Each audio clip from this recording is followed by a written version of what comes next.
All right, we're ready for chapters 7 and 8 of the book of Nehemiah. We're shifting gears in our study tonight. By that I simply mean we're shifting gears from one section to the other.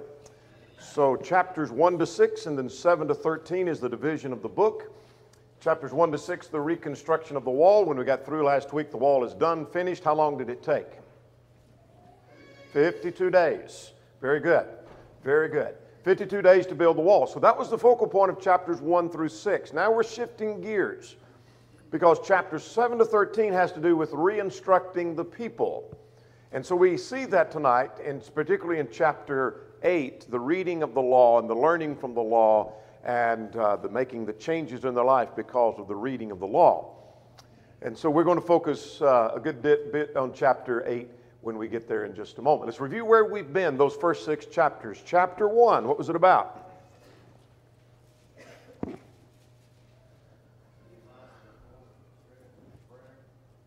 All right, very good. Nehemiah is informed of the distress and he prays here. All right, he learns, what's the distress he heard about?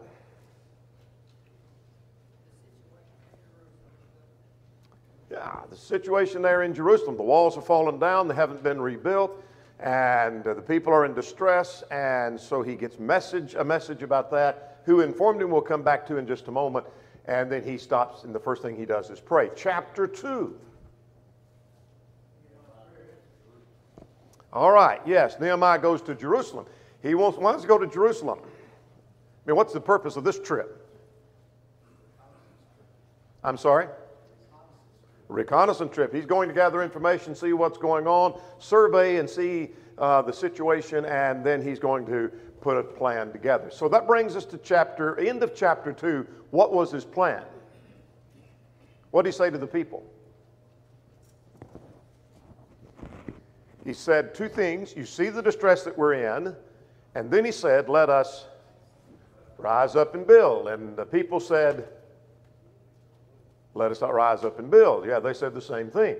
Which brings us now to chapter 3. What was it about?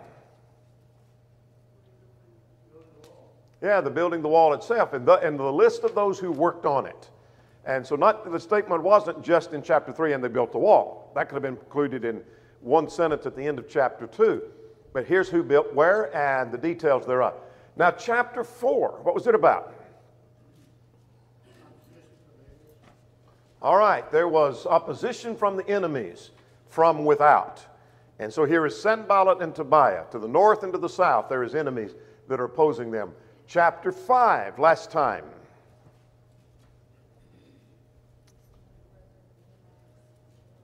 All right, very good. The abuse among the brethren and Nehemiah's generosity. What was the abuse among the brethren? What were they doing? Yes, charging interest. And perhaps even an exorbitant amount of interest, but at least they were charging interest, which is contrary to the law of God, from their brethren. They could not do that. Chapter 6, what was it about?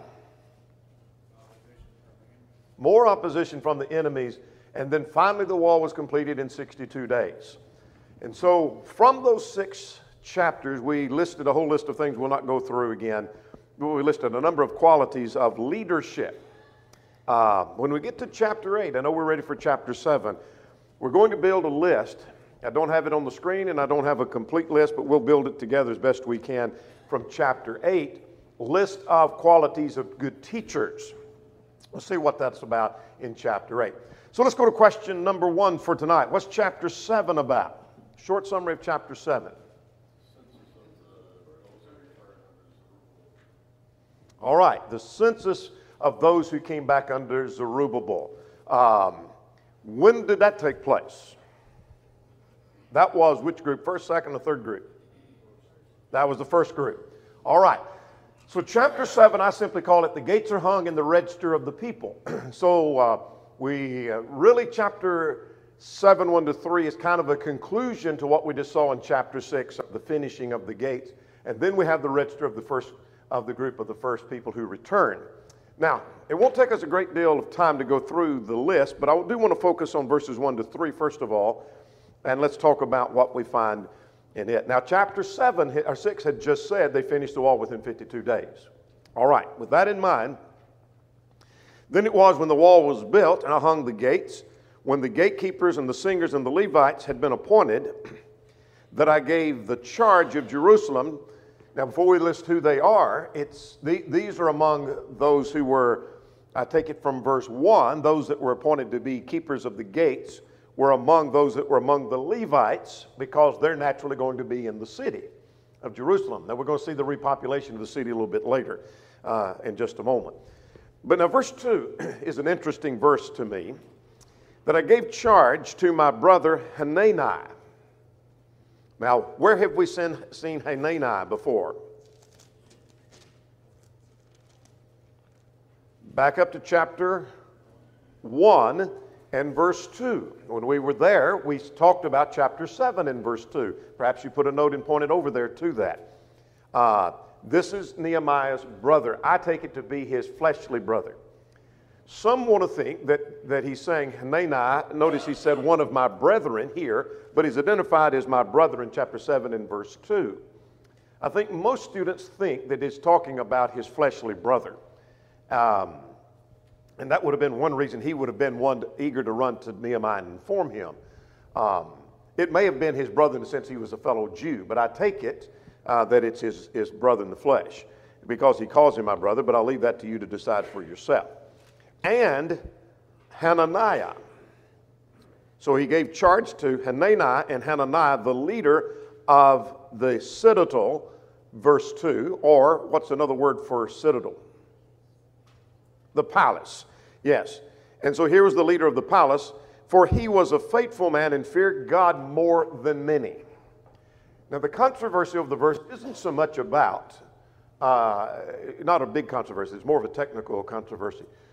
It's not over who Hanani was. There is a little controversy over that. Was he his brother, or was he just a fellow Jew?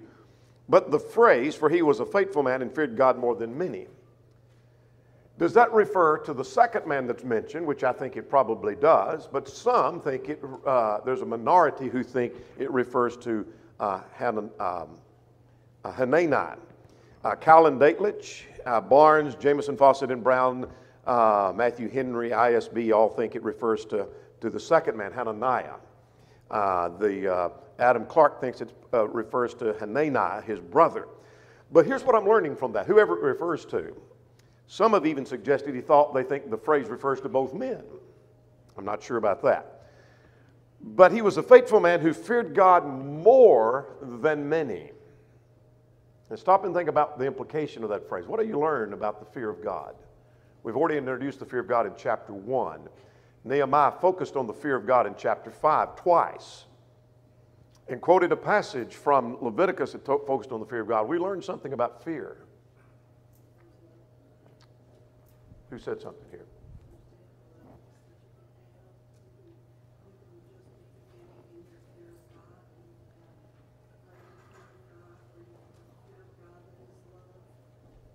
All right. Very good. There are different levels of fear. There's different degrees of fear. And so you can have the fear of God, but it may not be as great as someone else's fear, or someone else may have fear of God and it's much less than you, or you may have much greater than someone else. Here is a man who feared God more than many. I've often thought, what a great epitaph to be written upon a tombstone. Here lies one who feared God more than many. Not much more should be said, or could be said as a compliment than that. But whoever this was refers to, whether Hanani or Hananiah, was a man who was full of fear because he feared God more than most. And I believe there's a translation or two that words it along that same line. Yes, ma'am.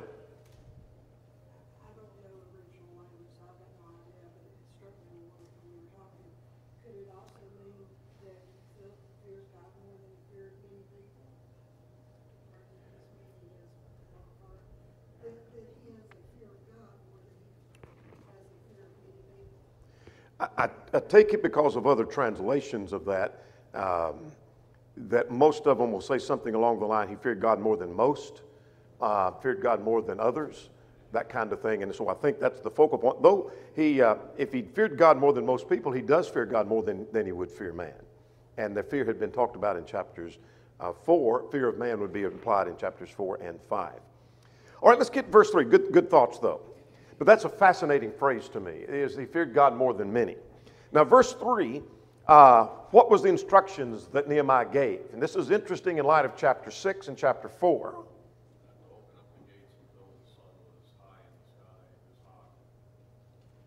All right. Don't open up the gates until it's good and the sun is up and hot. And what else? That's a good point. I'll come back to that. At all other times, even when you're standing guard, shut the gate and keep and bar them. Now, what's this all about? So the enemies can't spring a surprise attack when everyone's either sleeping or... Yes. And if we didn't know chapter 4, if we just suddenly came in and we just came into the city and we didn't know the history of what's going on, we might not understand what's this all about. But I now know, because we've been with Nehemiah in this study, we know what the enemy had tried in chapter 4. We know what they tried in chapter 6. He's trying to protect the city and trying to protect the people. And that's also part of what verses 4 to the rest of the end in the chapter 73 is going to be about. So they hung the gates and the guards were appointed. That's what I wanted us to see. Now here's the register of the group from the first return. So verse 4, verse 6 talks about those that were carried away and returned. Under verse 7, Zerubbabel. That would be the first group. So if you don't have a marginal note somewhere, you might make a marginal note about this list, and then we're going to scan through the list. The marginal note you might want to make is, this is the same list as found in Ezra 2. Ezra 2 had a list of those who came back under the first return. They came back in 3 groups. The first group to return, this was the list. So this is the same group, or same list as Ezra 2. So what's this all about? It seems that Nehemiah is planning on bringing more people into the city. And to give you some evidence of that, let's get ahead to chapter 11 and verses 1 and 2. And chapter 11, verses 1 and 2, the leaders who dwelt at Jerusalem and the rest of the people cast lots to bring out of 10 to dwell, 1 out of 10 to dwell in Jerusalem. And so there was the percentage that were to come, 10% that were to come back to Jerusalem. And then in verse 2, and they blessed all the people willingly offered themselves to dwell at Jerusalem. So Nehemiah has a plan of repopulating the city. The city is larger than the present population, as we said here at chapters 7 and 8. And so he has a plan for repopulating the city. So what's the point of the genealogy here? Well, let's get verse 4 and 5, and we'll make another comment as another marginal note. That the city was large and spacious, but the people were few. That is, the city hadn't been completely rebuilt, so the people are not all back. Then God put it in his heart to gather the nobles and the rulers and that might be registered by genealogy, and I found the register of those who came back. I'm paraphrasing, of course. Well, he mentions the list here, and it seems that he's trying to maintain the purity of the bloodline. So the people we bring back into the city, we want to make sure that it's those that we put back in the city are those that have a record and we can trace their genealogy. Make sense? We're trying to maintain bloodline and purity of bloodline, because the enemies have already made their efforts to try to destroy our work. We've rebuilt the walls, and we're going to re-instruct the people. Let's maintain purity here. Make sense? Or be a lesson in that for us. So let's run through the list now. Our purpose is not going to be to read all the list. You wouldn't remember the names when we got through. But verse 6 talks about the 6, and then in part 7a, that this was those who were taken away by Nebuchadnezzar and were brought back under the first leadership, under Zerubbabel and Jeshua, or your translation may say Joshua. That's not Joshua, the book of Joshua, but the Joshua of the book of Ezra. Now, so now the men are mentioned in verses 7 to 38, the number of men. It's not to say women were not important. That's just how the Jews numbered. For example, the feeding of the 5,000 would be 5,000 men, not counting women and children.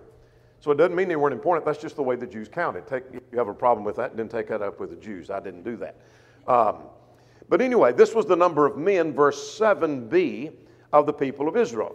And then the people of this family and the people of this family, and so they're listed as 2,172. I won't go through all the numbers. You've got them all the way down through verse 38. And so the men of Kirjath-Jearim, for example, are 743. men of this city and the men of this place and the men of this place. Here's the numbers that we could trace their genealogy. Well, then there's the priests that are mentioned at verse 39 to 42. And their numbers are given. I'm trying to drive down. I want to get to a couple of points. There's the Levites that are mentioned, verses 43 to 44. There's the singers mentioned at verse 44, the gatekeepers, verse 45.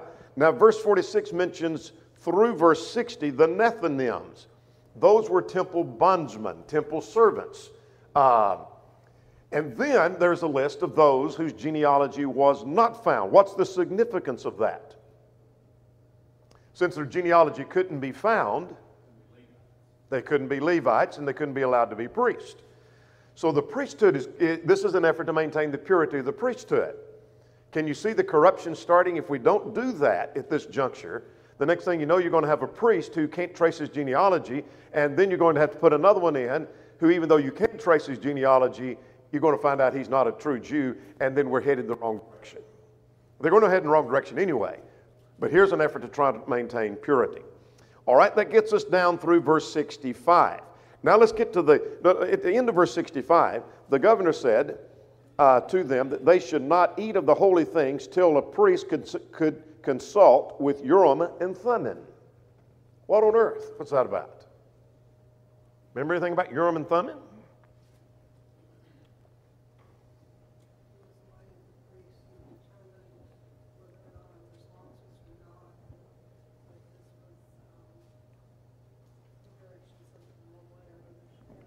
Absolutely.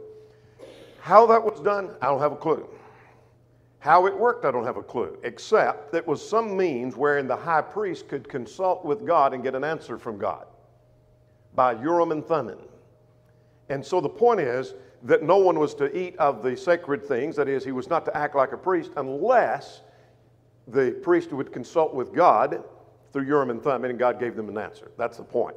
Now at verse 66, here is a total of numbers of the number that's given, 42,360. And that's the exact same number that you have in Ezra 2. So if you go back over there and find the total that's given, I won't go back over and find the verse, but I'll look back today to make sure I was right, and the number is exactly the same, 42,360. And then there's the servants and the animals and that are given. And see if there's anything else I want to mention before we go to chapter 8. It's not that the numbers are unimportant. They are important. This is like chapter 3. The details are very important. Yet we're not going to take the time to trace each one of those details. So this is part of this re-instructing the people. After the gates are hung, guards are appointed. Now then, let's maintain the purity of the priesthood. This is what chapter 7 is about, basically. Make sense? Let's maintain purity of the priesthood, because that's important and leading the people in the right direction. The next thing to do is open the book and start reading. And so let's get us to chapter 8. Question number 2, summary of chapter 8. What'd you say? Ezra reads the law. Now, we hadn't seen Ezra for a little bit. So Ezra reads from the law is what this is about. Now, let's talk about chapter 8. Let's spend a little time. We're going to spend the rest of our time in chapter 8. There's not that chapter 7 is unimportant. Chapter 8 is far more practical to us, I think. 3 things are going to happen. We have Ezra reads and explains the law, verses 1 to 8. And then Nehemiah and Ezra declare the day is a holy day, thus no weeping, 9 to 12. And then they learn to dwell in booths. And so that's all the outline we've got on this chapter. There's no more details of that. So you get that, and you've got the whole thing. Now,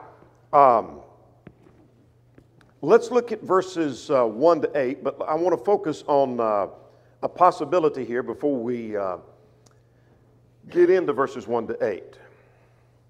We're not given information here about where Ezra has been or why Ezra hasn't been on the scene in chapters 1 to 6. And so the bottom line is, we don't know. So here is some conjecture. And if I'm giving conjecture or quoting somebody giving conjecture, I like to give that warning. There is some conjecture. It's very possible and very probable that Ezra was out of the city from the time he finished his work, 456, until Nehemiah came, 445 or 444. So I didn't do the math on that. 456 to 444, how many years is that, you mathematicians? Somebody just holler out an answer in a minute. From 456 to 444, those dates are going backwards, of course. How many? 12 years? So 12 years. It's very possible that he was out of the city and just now returning. And you say, what evidence? The evidence of those who've argued for that is this, that Ezra would have, because of the kind of man that he was in the book of Ezra, and because of the kind of stand he takes here, he would have been dealing with these problems like in chapter 5. He'd have been in the thick of that. So does that solid proof he wasn't there? No. But that's a pretty good indication that may be a possibility. Does that make sense? That's all we're doing is throwing it out as a possibility. He may just be returning back to the city now, 12 years later. And so Nehemiah is doing some work, and he comes in on the scene, and here is where his work picks up. So let's start right here. Let's talk about him reading, explaining the law. When the 7th month came, the children of Israel were in their cities. So let's get verse 2, and we're going to look at a calendar, and we're going to look at, let's get where they were and when they were. So let's remember the 7th month. And all the people were gathered together as one man in the open square in front of the water gate. And they told Ezra the scribe to bring the book of the law, and we'll get back to what he brought. All right? Let's find out where they were and what's going on. Here is the calendar. Our calendar starts right here in January, of course, and goes around. But this is the start of the sacred year. So the 7th month around here is Tishri, which is late September, early October for us. So as we focus on the Feast of the Tabernacles right here, we're going to get to that. That's the time of the year it was. So we're looking at late September, early October for us. And that's their 7th month. That's not our 7th month, but that was their 7th month. Make sense? All right, where were they? They were in front of there was an open square in front of the water gate. And so let's see where the water gate is. The water gate is right here where that little hand is. And here's the water gate right there in the center. And so an open square in front of the water gate is where they have gathered. And we're going to see something about the Ephraim gate a little bit later. When we talk about it, it's on the other side up here to the north. All right, let's go back to our outline now. That's where they're gathered. And they tell Ezra to bring what?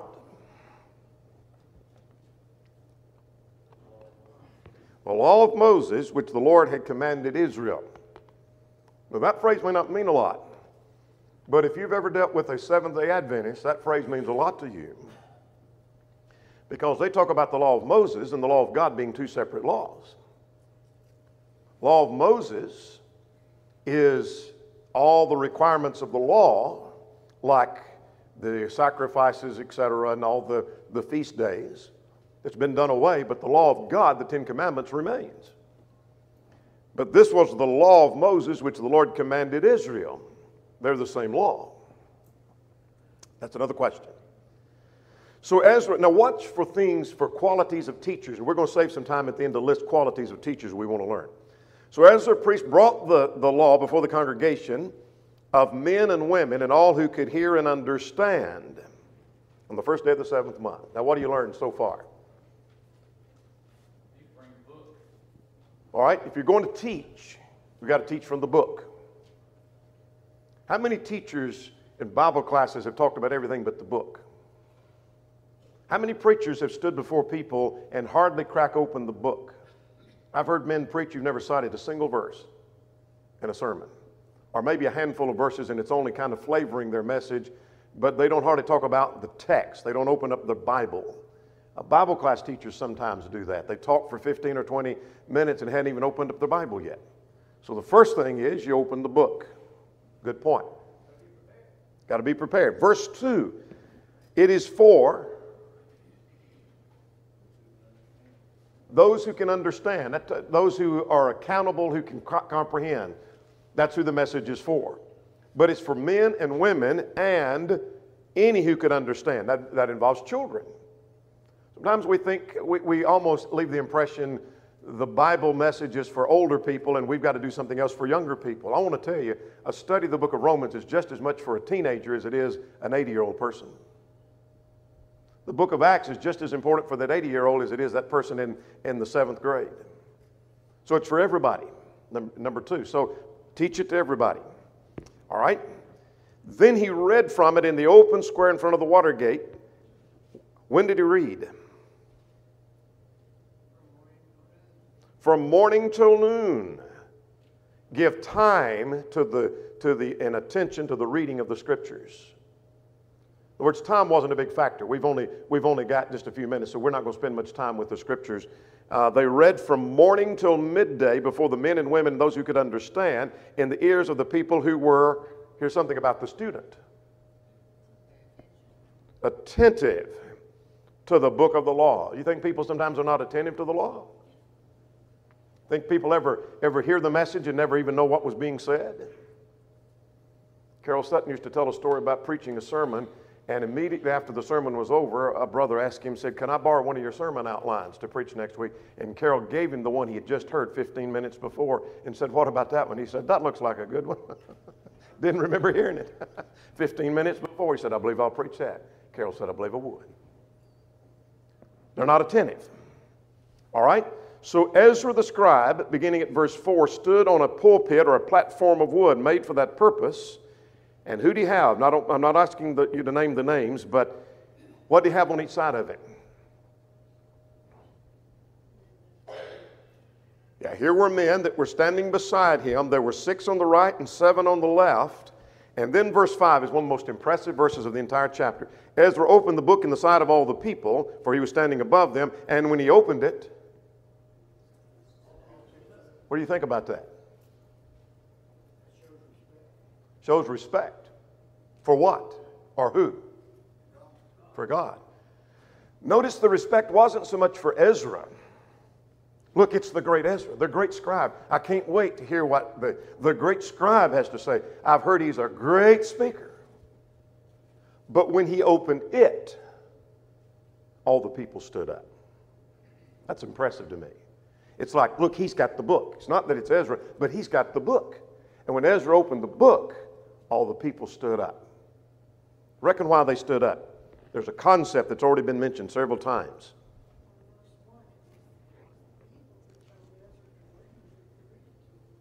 Absolutely.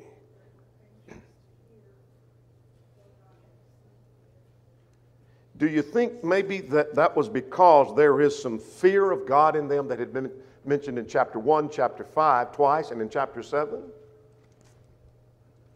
All right, let's begin at verse 6 and finish down to verse 8. Now what does he do? Ezra read, and the people answered. What does that mean? So be it, so be it. In other words, they're in agreement with that. And while lifting up their hands, they bowed their heads and to worship God. So calls them to worship. Now, verse 7 mentions 13 men. And as best I can determine, there may have been some overlap of those that stood beside him, but these are not the same group that stood beside him. What did these men do? Verse 7. You might underline this. Help the people to understand the law. You might underline that. What have we learned about teachers? Whether you're teaching one-on-one, you're teaching your children, you're teaching your neighbor, you're teaching a Bible class of children, a Bible class of women, a class of high schoolers, auditorium class, or preaching. Same principle. What are you doing? All right, you're helping the people to understand the law. Say again? Absolutely, good point. All right, verse 8. If we don't get any further, we get verse 8, we've gone a long way. Look at verse 8. So they read distinctly. Another translation, somebody clearly. The word that's translated distinctly has to do with separation of things. And that's why the word distinct. In other words, making sure there were things that are distinct or made clear. You ever hear somebody preach or teach a class when you got through said, that wasn't real clear what he's trying to say or what she was trying to say. I didn't, were they trying to say this was right or that was wrong? I wasn't getting the clear picture. They read distinctly so that things are clear. And then notice at verse 8, and they gave the sense. What does that mean? You might underline that. What does it mean to give sense? Say again. He explained it. This is what it means. The book of the law says this. Here's what that means. Here's how that fits. Here's what you do with that. Teaching that just teaches vague principles that never makes application is not worth anything, is it? Make sense? Yes, ma'am.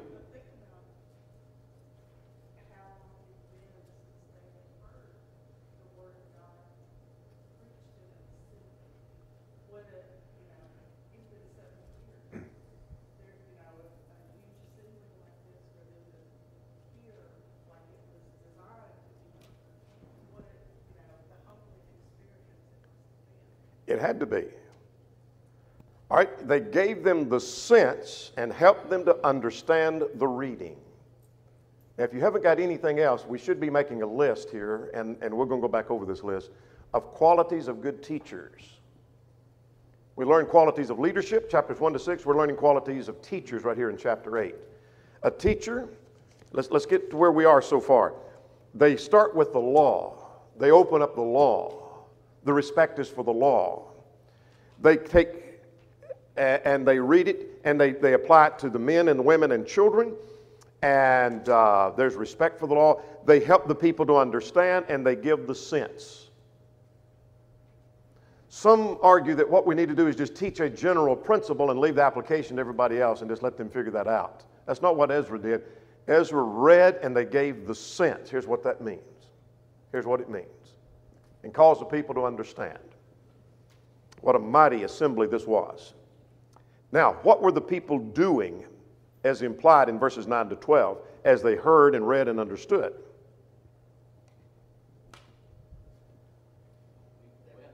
They wept, which brings us now to 9 through 12. Ezra and Nehemiah both declare this is a holy day and thus there's no weeping. Let's see what this is about. So Nehemiah was the governor and Ezra was the priest.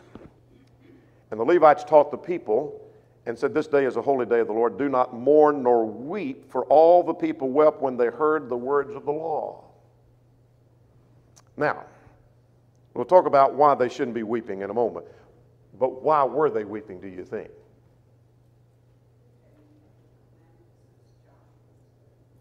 All right. They're learning some things. Now, about the booze, they're going to learn that the next day. They hadn't learned that just yet.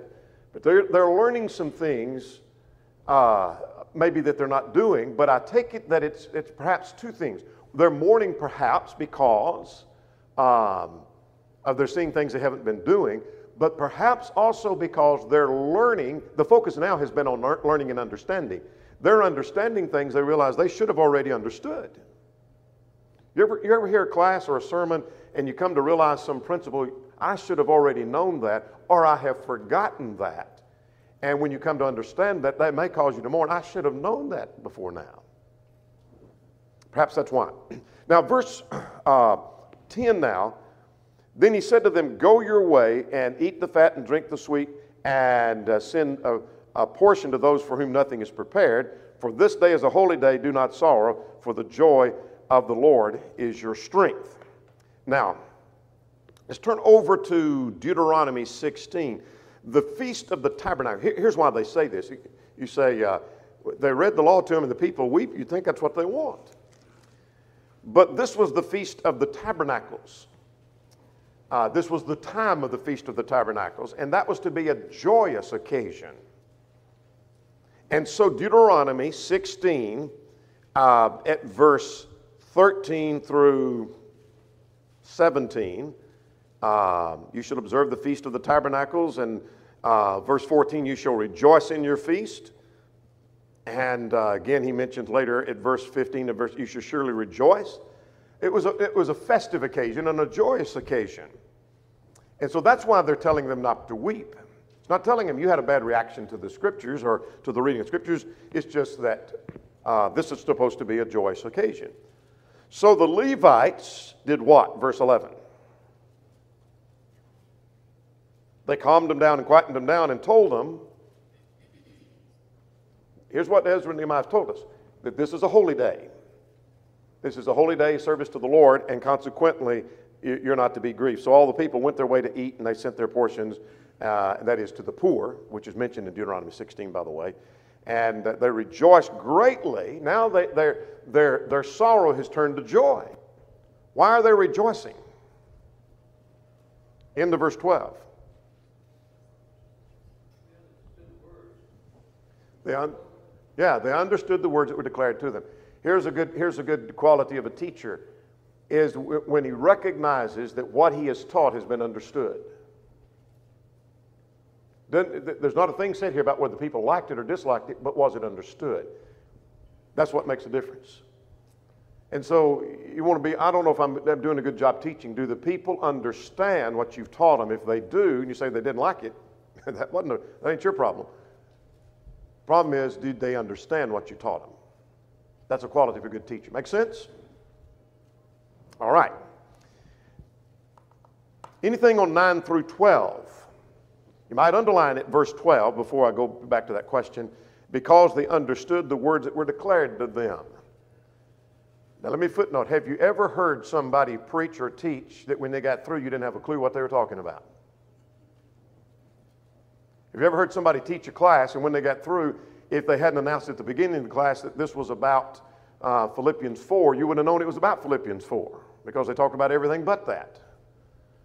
And I've heard preachers that way, that when they got through, I couldn't tell you whether it was talking about the Holy Spirit of the home, or was he talking about the book of Proverbs, or was it an exegesis of Revelation? I didn't have a clue. And yet these people understood. All right, questions on that before we go to the last section here. They learned to dwell in booths. Now we need to make some footnotes here, lest we, I think, overstate the case. One, let's stop and talk about, just to give some references, Leviticus. If you want to write these down in your margin, here are the passages that talked about dwelling in booths. Leviticus 23, 33 to 44. I'll give these a second time in case you miss them. Leviticus 23, 33 to 44. Numbers 29, 12 to 40. Numbers 29, 12 to 40. And Deuteronomy 16, 13 to 15. We were just there. You don't have to write that part. Deuteronomy 16, 13 to 15. Now, those three passages talk about the dwelling in booths. What was the dwelling in booths before we read this? It was a commemoration of their wilderness wanderings. And so, for several days during this Feast of Tabernacles, they were to go get their, basically make what we would call a brush arbor, or just a stick kind of tent or shelter, and they were to make this brush arbor type booth and dwell in it. And that was a remembrance of their wilderness years, how rough it was out in the wilderness, and they've come much further than that. So that's what this was about.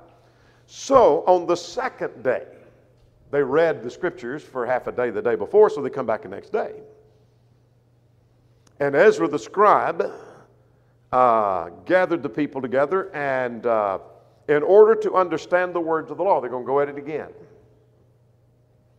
And they found written in the law which the Lord had commanded by Moses. You might underline that in light of what we saw earlier as we made that connection about the Seventh-day Adventist perversion of verse of the law of Moses and the law of God. This is the law of Moses and the law of God too. That the children of Israel should dwell in booths during the feast of the seventh month. And the details of that is given how they should take myrtle branches and palm branches and make booths as it is written. Now, and the people went and did that, and they, where'd they dwell in their booths? Some of them put their booths on top of their houses, on the roof of their house, some in the courtyards of the house of God, some in the open square by the water gate. That's where we were at the reading of the scriptures. And some of them, we mentioned another gate.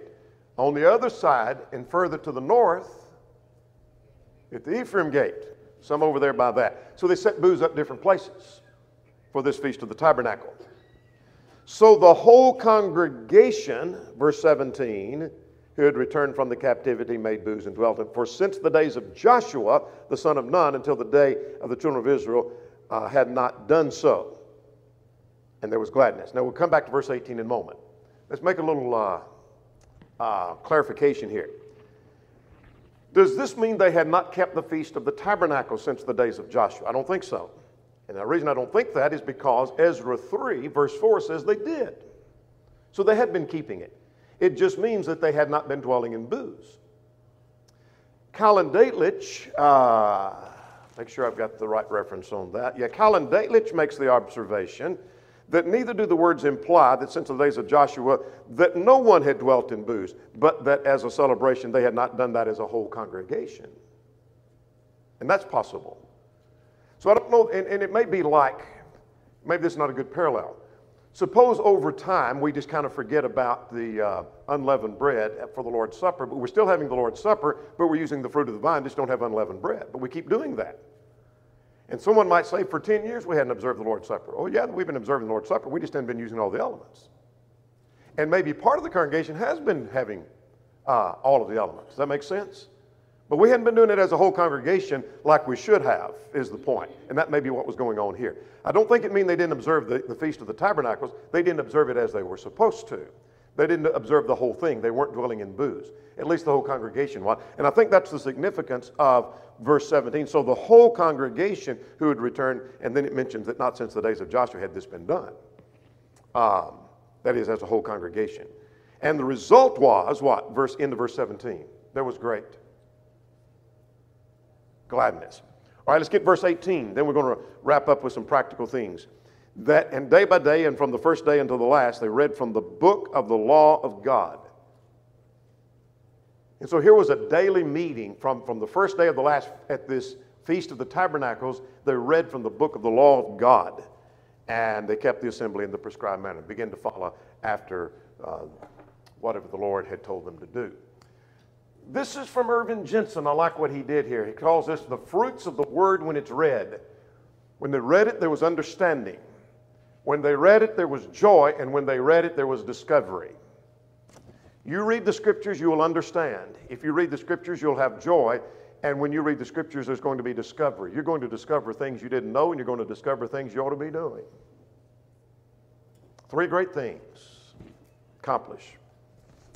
Let's go to question number 8. Practical things that we learn.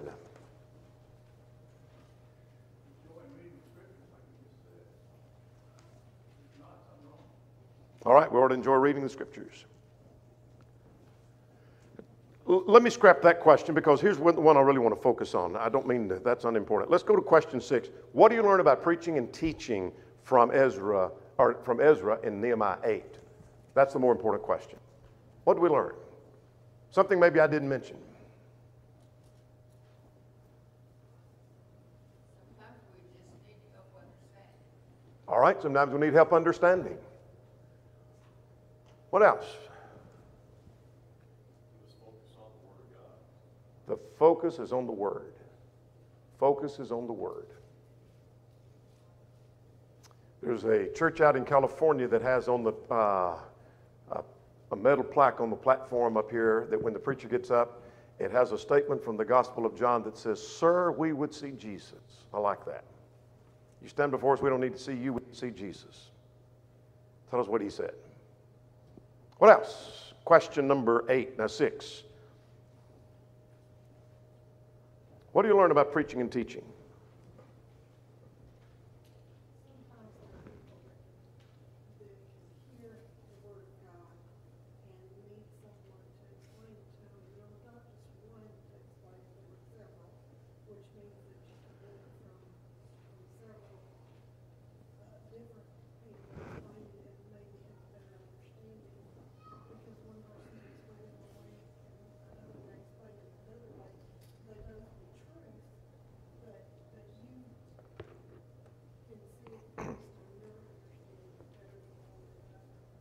All right, very good. Something about presenting it to people that want to hear it. Yeah. People that want to hear it. Not everybody wants to hear it, but these people were eager. They asked him to bring the book. They were attentive. They stayed there from morning to early morning to midday, from the sunrise to midday, listening to the book, and then they wanted to come back the next day and the next and the next and the next, and they wanted to hear.